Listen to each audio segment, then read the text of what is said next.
Jaya plus செய்திகளுக்காக கார்த்திகா பிரகாஷ். நான் தனியறையில் இருப்பதால் முகக்கவசம் அணியவில்லை. நீங்கள் கட்டாய முகக்கவசம் அணிந்து வெளியில் செல்லுங்கள். விரிவான செய்திகளை பார்ப்பதற்கு முன்னதாக தலைப்புச் செய்திகளை பார்க்கலாம். ஒலிம்பிக் ஆடவர் மல்யுத்தத்தில் இந்திய வீரர்கள் அபாரம். ரவிக்குமார், தீபக் புனியா இருவரும் அரையிறுதிக்கு முன்னேற்றம்.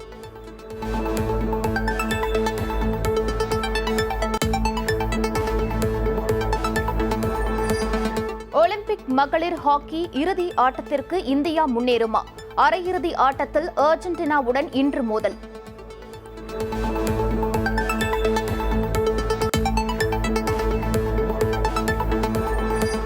ஒலிம்பிக் ஈட்டி எறிதல் போட்டியில் இந்தியாவுக்கு புதிய நம்பிக்கை.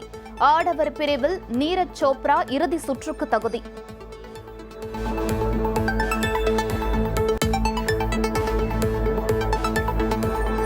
மகளிர் குத்துச்சண்டை அரையிறுதிப் போட்டி. இந்தியாவின் லவ்லினா துருக்கி வீராங்கனையுடன் இன்று மோதல்.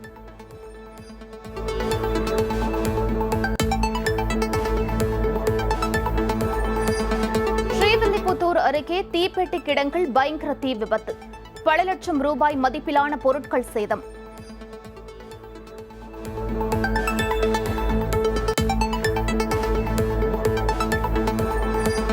மதுரையில் இன்ஸ்டாகிராம் மூலம் காதலித்து சிறுமியை பாலியல் வன்புணர்வு செய்த விவகாரம். வீடியோ எடுத்து மிரட்டிய 2 இளைஞர்கள் போக்சோ சட்டத்தின் கீழ் கைது.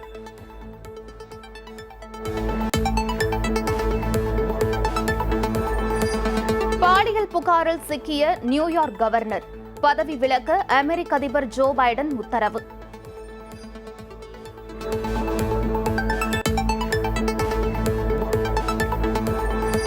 மும்பை பங்குச்சந்தையில் ஏற்றம். தொடக்க வர்த்தகத்தில் சென்செக்ஸ் 54,000 புள்ளிகளை தாண்டியதால் முதலீட்டாளர்கள் உற்சாகம்.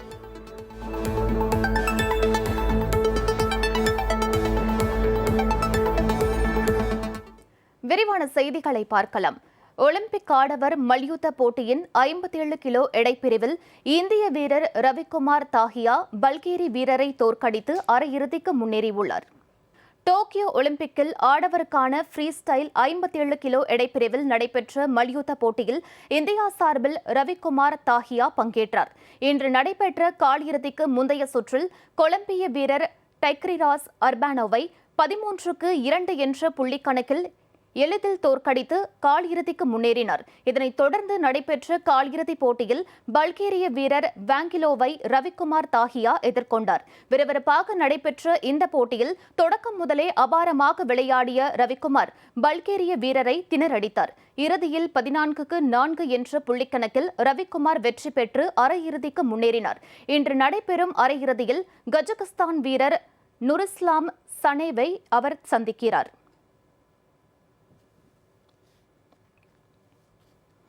ஒலிம்பிக் ஆடவர் மல்யுத்த போட்டியில் இந்திய வீரர் தீபக் புனியாவும் அரையிறுதிக்கு முன்னேறியுள்ளார்.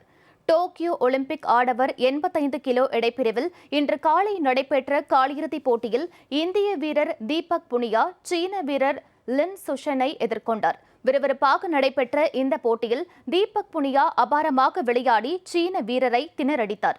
இறுதியில் 11-0 என்ற புள்ளிக்கணக்கில் எளிதாக வென்று அரையிறுதிக்கு முன்னேறினார். இன்று நடைபெறும் அரையிறுதிப் போட்டியில் அமெரிக்க வீரர் டெய்லரை தீபக் புனியா சந்திக்கிறார்.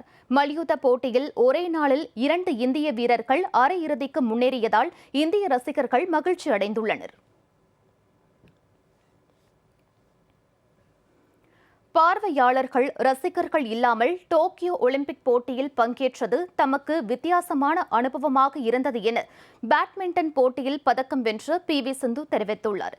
ANI செய்தி நிறுவனத்திற்கு பேட்டியளித்த அவர் நேரில் வர இயலாத நிலையிலும் ரசிகர்கள் தன்னை வாழ்த்தியதாக மகிழ்ச்சி தெரிவித்தார்.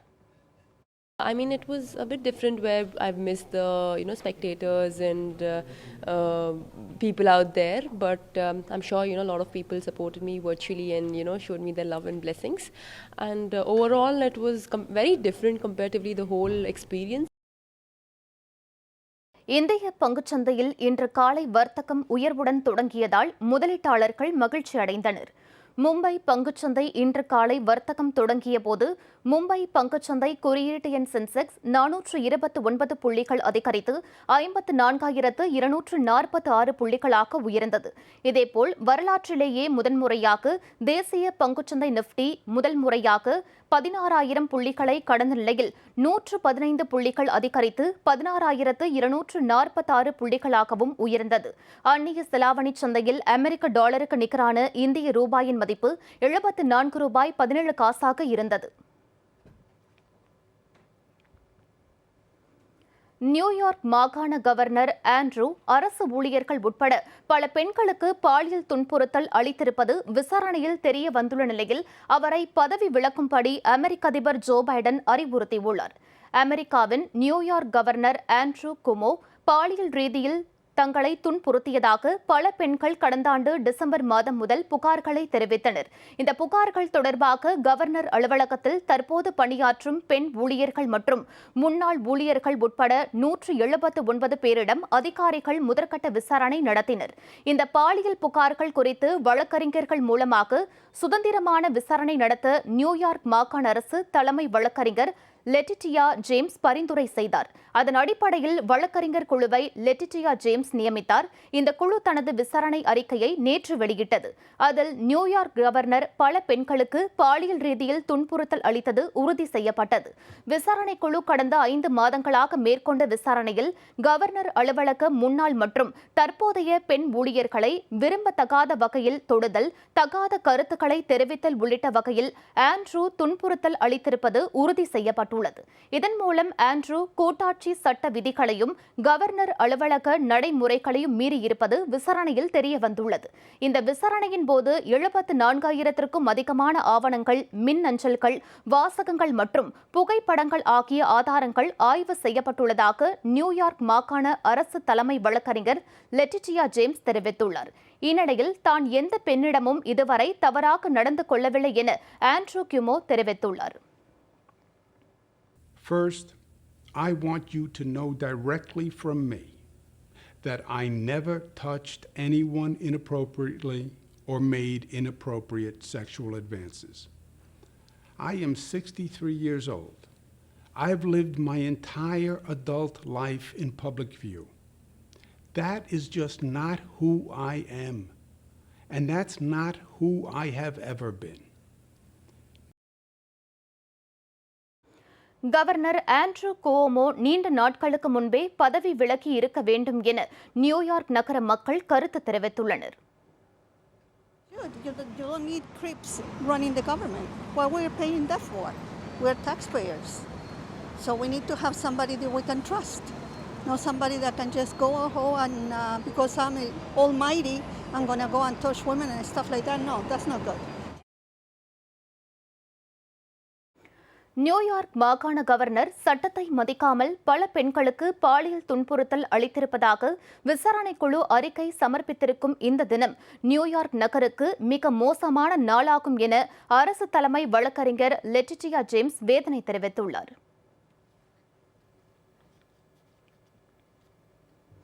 மதுரையில் இன்ஸ்டாகிராம் மூலம் காதலித்து பாலியல் வன்புணர்வு செய்து வீடியோ எடுத்து மிரட்டிய 2 இளைஞர்கள் போக்சோ சட்டத்தின் கீழ் கைது செய்யப்பட்டனர். மதுரை அண்ணா நகர் பகுதியைச் சேர்ந்த 17 வயது சிறுமி இன்ஸ்டாகிராம் மூலம் கடந்த 2019ஆம் ஆண்டு சிவகங்கை மாவட்டம் அள்ளி நகரம் பகுதியைச் சேர்ந்த சந்தோஷ்குமார் என்பவருடன் பழக்கம் ஏற்பட்டது. ஓராண்டுக்குள் இருவருக்கும் இடையே இருந்த நட்பு காதலாக மாறியுள்ளது. சிறுமியின் வீட்டில் ஆளில்லாத நேரத்தில் இருவரும் பலமுறை தனிமையில் இருந்து வந்ததாக கூறப்படுகிறது. இதனிடையே சிறுமியோடு தனிமையில் இருந்ததை சந்தோஷ்குமார் வீடியோ எடுத்துக் கொண்டதோடு அதனை வைத்து சிறுமியை பலமுறை மிரட்டி பாலியல் வன்புணர்வு செய்துள்ளார். மேலும் தனது நண்பர் ராகுல் என்பவன் மூலம் ரகசிய வீடியோவை சமூக வலைதளங்களில் வெளியிட்டு விடுவதாக கூறி சுமார் 50,000 வரை பணம் கேட்டு இருவரும் மிரட்டியுள்ளனர். இதுகுறித்து சிறுமியின் தாயார் மதுரை தல்லாக்குளம் அனைத்து மகளிர் காவல் நிலையத்தில் அளித்த புகாரை தொடர்ந்து சிறுமியை மிரட்டி பாலியல் வன்புணர்வில் ஈடுபட்ட சந்தோஷ்குமார், அவருக்கு உடந்தையாக இருந்த ராகுல் ஆகிய இருவரையும் காவல்துறையினர் கைது செய்து சிறையில் அடைத்தனர். இனிவரும் செய்திகளை விரைவு செய்திகளாக தற்போது பார்க்கலாம். மீன் வளத்தை பெருக்கவும் மீனவர்களின் வாழ்வாதாரத்திற்காகவும் மண்டபம் கடலில் 5 லட்சம் இறால் மீன் குஞ்சுகள் விடப்பட்டன.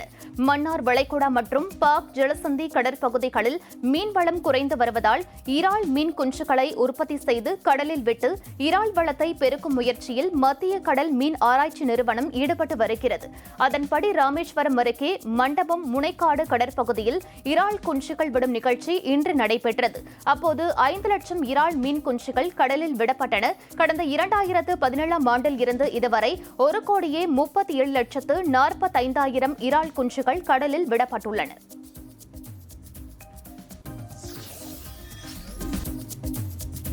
திருவள்ளூர் மாவட்டம் செங்குன்றம் அருகே வீட்டில் பதுக்கி வைக்கப்பட்டிருந்த 2 லட்சம் ரூபாய் மதிப்புள்ள 200 கிலோ குட்கா பறிமுதல் செய்யப்பட்டது.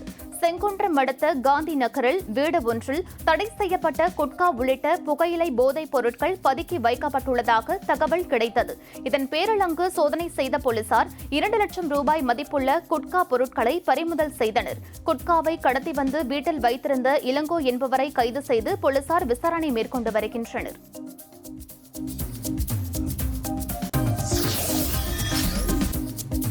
கும்பகோணம் சோலையப்பன் தெருவில் அமைந்துள்ள ஸ்ரீ விஜயேந்திர மடத்தின் சார்பில் காவிரி அன்னைக்கு பூஜைகள் நடைபெற்றன. கொரோனா கட்டுப்பாடுகள் காரணமாக ஆடிப்பெருக்கு களை இழந்தது. எனினும் சிலர் தடையை மீறி நீர்நிலைகளில் கொண்டாடினர். இந்நிலையில் கும்பகோணம் ஸ்ரீ விஜயேந்திர மடத்தின் சார்பில் அப்பகுதியில் உள்ள காவிரி ஆற்றில் மங்கள பொருட்களை எடுத்து சென்று காவிரி அன்னைக்கு அபிஷேகம் மற்றும் ஆராதனை நடைபெற்றது.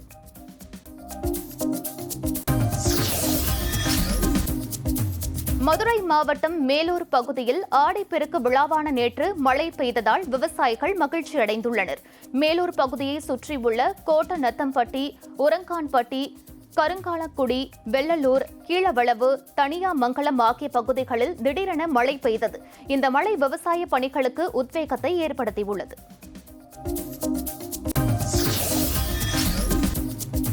கன்னியாகுமரி மாவட்டம் தக்கலை அருகே வீட்டின் கதவை உடைத்து 30 லட்சம் ரூபாய் மதிப்பிலான நகைகள் மற்றும் ரொக்க பணம் கொள்ளையடிக்கப்பட்டது. தக்கலை அருகே முத்தலக்குறிச்சி பகுதியைச் சேர்ந்த கிரேஸ் மேரி புதுக்கோட்டையில் தங்கி பள்ளியில் ஆசிரியராக பணியாற்றி வருகிறார். தனது வீட்டை உறவினர் நேசம் என்பவரின் கண்காணிப்பில் விட்டு சென்றார். இந்நிலையில் தோட்டத்திற்கு தண்ணீர் தெளிக்க நேசம் சென்றபோது அங்கு வந்த கொள்ளையர்கள் வீட்டின் முன்பக்க கதவை உடைத்து 30 லட்சம் ரூபாய் மதிப்பிலான 75 சவரன் தங்க நகைகள் மற்றும் 2 லட்சம் ரூபாய் ரொக்கத்தை கொள்ளையடித்து சென்றனர். இதையடுத்து அங்கு பொருத்தப்பட்டுள்ள சிசிடிவி காட்சிகளை கொண்டு போலீசார் விசாரணை மேற்கொண்டு வருகின்றனர்.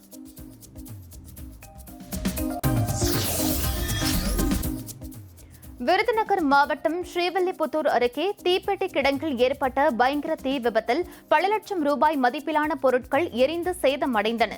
இனாம் கரிசல் குளம் பகுதியைச் சேர்ந்த கருப்பையா என்பவருக்கு சொந்தமான தீப்பெட்டி கிடங்கு அருகே தனியாருக்கு சொந்தமான குப்பை கிடங்கு அமைந்துள்ளது. இந்த குப்பை கிடங்கில் குப்பைகளுக்கு தீ வைத்து எரித்தபோது அருகில் இருந்த தீப்பெட்டி கிடங்கில் தீ பரவி விபத்து ஏற்பட்டது. தகவல் அறிந்து 4 தீயணைப்பு வாகனங்களில் சம்பவ இடத்திற்கு விரைந்த தீயணைப்பு வீரர்கள் போராடி தீயை அணைத்தனர்.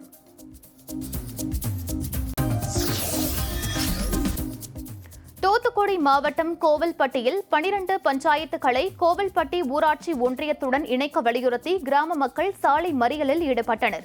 குருவிக்குளம் ஊராட்சி ஒன்றியத்தில் இளையரசேந்தன், ஐயனேரி, அப்பனேரி, சித்திரம்பட்டி, புளியங்குளம் உள்ளிட்ட 12 பஞ்சாயத்துகள் உள்ளன.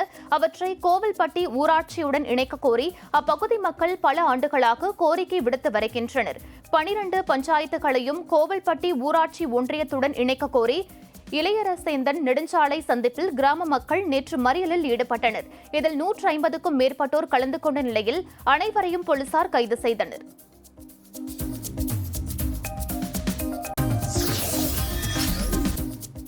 ராமநாதபுரம் மாவட்டம் கடலாடி அருகே அனுமதியின்றி சேவல் சண்டை நடத்தியவர்களை போலீசார் விரட்டி பிடிக்க முயன்றபோது தப்பி ஓடியவர்களில் ஒருவர் உயிரிழந்ததால் கிராம மக்கள் போராட்டத்தில் ஈடுபட்டனர். கடலாடி அருகே உள்ள புனவாசல் கிராமத்தில் ஆடிப்பெருக்கு தினமான நேற்று சேவல் சண்டை நடத்தப்பட்டது. இதுகுறித்து தகவல் அறிந்த போலீசார் போட்டி நடத்தப்பட்ட இடத்திற்கு விரைந்தனர். போலீசாரை கண்டதும் அங்கிருந்தவர்கள் நாலாபுரமும் ஓட்டம் பிடித்தனர். அப்போது பாடுவனேந்தல் கிராமத்தைச் சேர்ந்த ஜோதிநாதன் என்பவர் உயிரிழந்தார். போலீசார் தாக்கியதில்தான் அவர் உயிரிழந்ததாக குற்றம் சாட்டி ஜோதிநாதனின் உறவினர்களும் கிராம மக்களும் முதுகுளத்தூர் சாயல்குடி சாலையில் மறியலில் ஈடுபட்டனர்.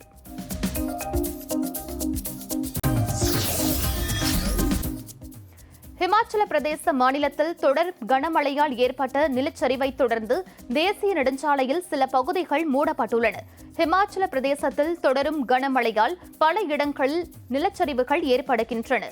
நஹான் குமரஹட்டி பகுதியில் உள்ள தேசிய நெடுஞ்சாலையில் மிகப்பெரிய அளவில் நிலச்சரிவு ஏற்பட்டதை அடுத்து அப்பகுதி மூடப்பட்டுள்ளது. இதையடுத்து மீட்புப் பணிகள் தீவிரமாக நடைபெற்று வருவதாக மாநில பேரிடர் மேலாண்மை ஆணையம் தெரிவித்துள்ளது.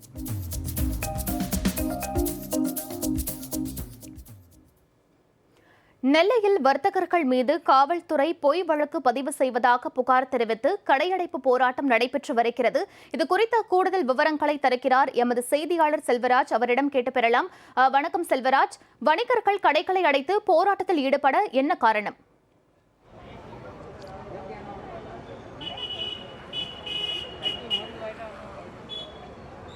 நிச்சயமாக கார்த்திகா, நெல்லை டவுன் பகுதியில் நடைபாதை வியாபாரிகளுக்கும் அதன் அருகிலே கடை வைத்தவர்களுக்கும் இடையே கடந்த சில மாதங்களாகவே சில பிரச்சனைகள் இருந்து வந்துள்ளது.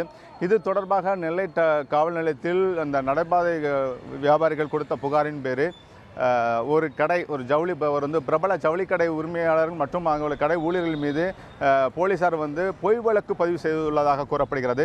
இதைத் தொடர்ந்து இந்த பொய் வழக்கை வாபஸ் பெற வேண்டும் என்பதுதான் இந்த கடை ஊழியர்களின் ஒரு நேற்றிலிருந்து பல்வேறு கோரிக்கைகளை வைத்துள்ளார்கள்.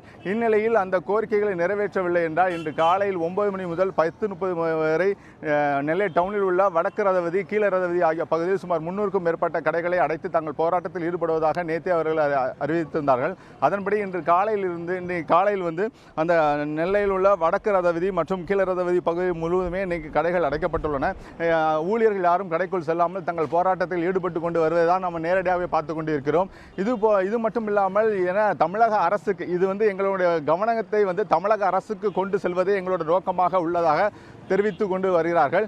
ஏனென்றால் பல்வேறு நடவடிக்கை, ஏன்னா தமிழகத்தில் காவல்துறை என்பது வியாபாரிகள் மீது பல்வேறு பொய் வழக்குகளை போட்டு வருவதாக ஏற்கனவே வியாபாரி சங்க தலைவர்கள் தெரிவித்து கொண்டு வர சூழ்நிலையில் இன்று இதே போல வியாபாரிகள் தங்களுடைய காவல்துறையை கண்டித்து தங்களுடைய போராட்டத்தில் ஈடுபட்டு கொண்டு வருகிறார்கள். ஏனென்றால் இதற்கு நியாயமான ஒரு தீர்வு கிடைக்க வேண்டும். ஏனென்றால் வியாபாரிகள் தொடர்ந்து தங்களை வியாபாரம் செய்ய முடியாத சூழ்நிலையாக இருப்பதாக தெரிவிக்கிறார்கள்.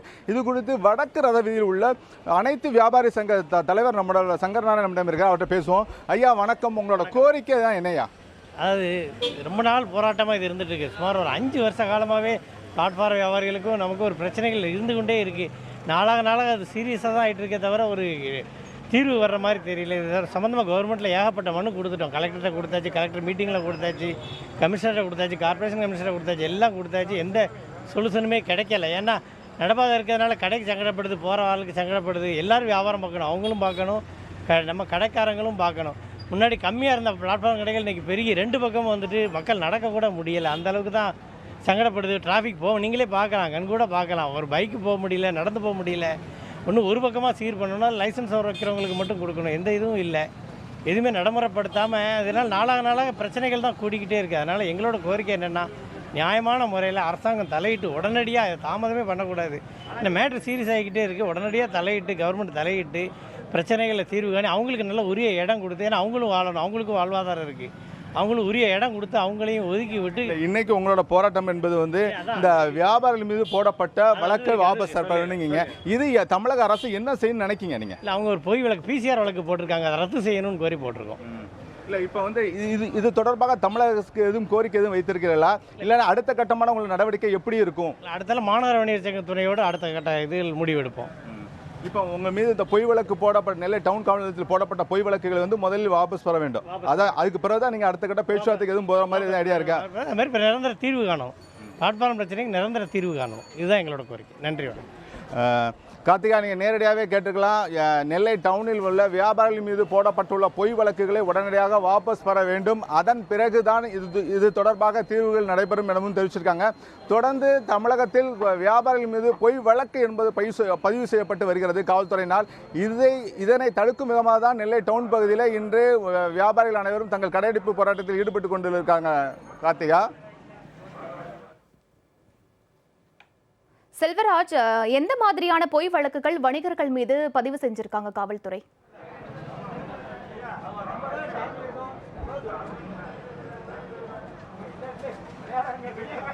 நிச்சயமாக கார்த்திகா, வியாபாரிகள் மீது வியாபாரம் தொடர்பான வழக்குகள் என்பது ஒரு தகராறு செய்தால் கூட ஒரு மிகப்பெரிய வழக்காக இருக்கும். ஆனால் இவர்கள் மீது பிசிஆர் வழக்கு என்பது பதிவு செய்யப்படுகிறது. பிசிஆர் வழக்கு என்றால் அவர்களுக்கு நான் பெயிலபிள் செக்ஷன், அதுக்கு எளிதாக அவருக்கு பெயில் கிடைக்காது. இதே போல தொடர்ந்து தமிழகத்தில் மட்டுமில்லாமல் பல்வேறு பகுதிகளில், தமிழகத்தில் அனைத்து பகுதியில் உள்ள வியாபாரிகளும் இதே போல பாதிக்கப்பட்டு வருவதாக ஏற்கனவே விக்ரமராஜா வியாபாரி சங்க தலைவர் என்று தெரிவித்திருந்தார்.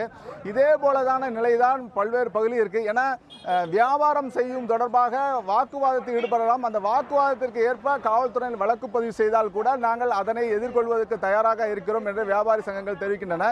ஆனால் பிசிஆர் வழக்கு என்பது வன்கொடுமை தடுப்பு சட்டத்தின் கீழே வழக்கு பதிவு செய்யப்படுவதன் காரணமாக இவர்களுக்கு எளிதாக ஜாமீன் கிடையாது. இந்த ஜாமீன் கிடைப்பதற்கு பல்வேறு வழிகளை அவங்க மேற்கொள்ள வேண்டும். ஆகவே தான் வியாபாரிகள் மீது பாதுகாப்பு, தமிழகத்தில் பாதுகாப்பு இல்லாத சூழ்நிலையாக இருக்கிறது. ஆகவே வியாபாரிகளுக்கு பாதுகாப்பு வேண்டும். பாதுகாப்பிற்காக காவல்துறையினர் இதே போல பிசிஆர் வழக்குகளை பதிவு செய்யும் போது தீர விசாரணை செய்து அதன் பிறகு விசிஆர் வழக்கை பதிவு செய்ய வேண்டும் என்பதுதான் வியாபாரிகளோட கோரிக்கையாக உள்ளது. கார்த்திகா, உங்களுடைய தகவல்களுக்கு நன்றி செல்வராஜ்.